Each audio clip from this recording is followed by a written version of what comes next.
আসসালামু আলাইকুম। পবিত্র কোরআনের ১১১ নম্বর সূরা লাহাব। এটি মক্কায় অবতীর্ণ হয়েছে। মোট আয়াত ৫টি। প্রথম আয়াতের শব্দ থেকে সূরাটির নাম দেওয়া হয়েছে। মহানবী সাল্লাল্লাহু ওয়াসাল্লামের সময় মক্কার প্রসিদ্ধ কাফির ছিল আবু লাহাব। সে রাসূল সাল্লাল্লাহু ওয়াসাল্লামের ইসলাম প্রচারের কাজে বাধার প্রাচীর তৈরি করেছিল, দিয়েছিল ধ্বংস হওয়ার অভিশাপ।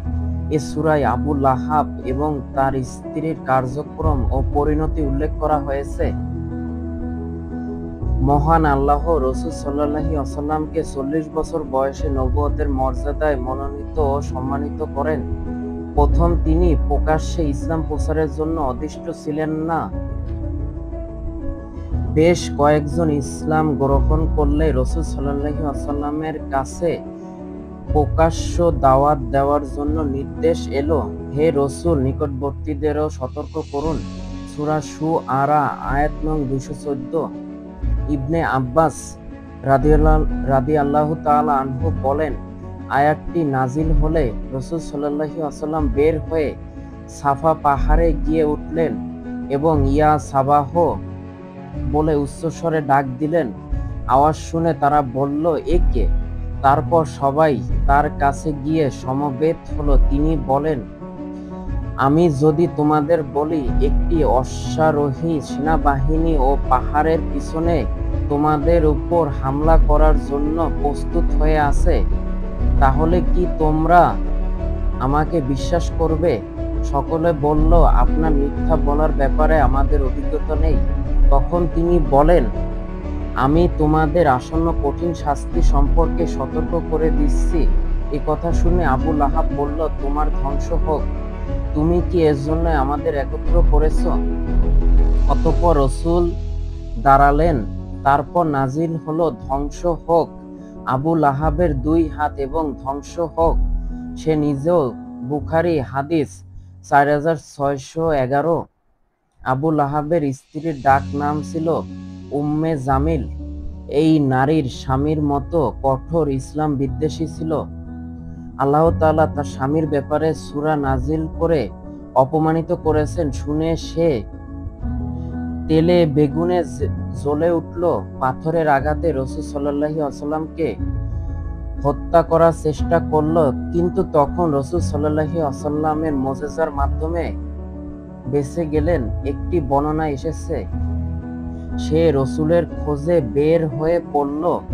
কাবা প্রাঙ্গণে বসা আবু বকর রাদিয়াল্লাহু তাআলাকে বলেন, হে আল্লাহ তাআলার রাসূল, আপনি যদি একটু সরে যেতেন তাহলে ভালো হতো, যাতে ওই নারী আপনাকে কষ্ট দিতে না পারে। তখন রাসূল সাল্লাল্লাহু আলাইহি ওয়াসাল্লাম বলেন, হে আবু বকর, আমার ও তার মধ্যে ব্যবধান সৃষ্টি করা হবে। এরই মধ্যে ওই নারী এসে বলল, আবু বকর, তোমার সাথী আমাদের বদনাম করে কবিতা বলেছে। তিনি জবাবে বলেন, কাবার রবের শপথ, তিনি কোনো কবিতা বলেননি এবং তার মুখ দিয়ে তা বেরও হয়নি। তখন সে বলল, তুমি সত্য বলেছ। তারপর সে চলে গেলে আবু বকর রাদিয়াল্লাহু তাআলা বলেন, সে কি আপনাকে দেখেনি?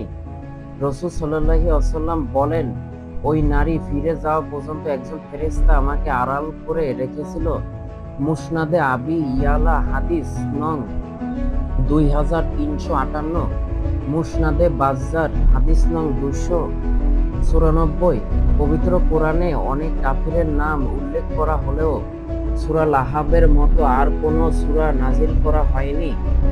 রাসূল সাল্লাল্লাহু আলাইহি ওয়াসাল্লামের উপর যখন আবু লাহাব ও তার স্ত্রীর জুলুম, নির্যাতন আর শত্রুতার সীমা ছাড়িয়ে গেল, তখন তাদের ব্যাপারে এই সূরা অবতীর্ণ হয়। আল্লাহ তাআলা বলেন, ধ্বংস হোক হোক আবু লাহাবের ২ হাত এবং ধ্বংস হোক সে নিজেও।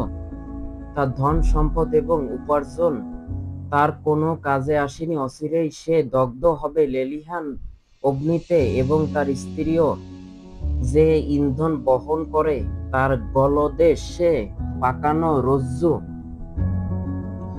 বুখারী হাদিস ৪৬১২। যারা আল্লাহ ও রাসূলের প্রতি ঈমান রেখে নেক কাজ করে তাদের জন্য দুনিয়া ও আখিরাতের সাফল্য সুনিশ্চিত। পক্ষান্তরে যারা ইসলামের বিরোধিতা করে তাদের দুনিয়া ও আখিরাতের শাস্তি অবধারিত। সূরা লাহাব তার উজ্জ্বল দৃষ্টান্ত।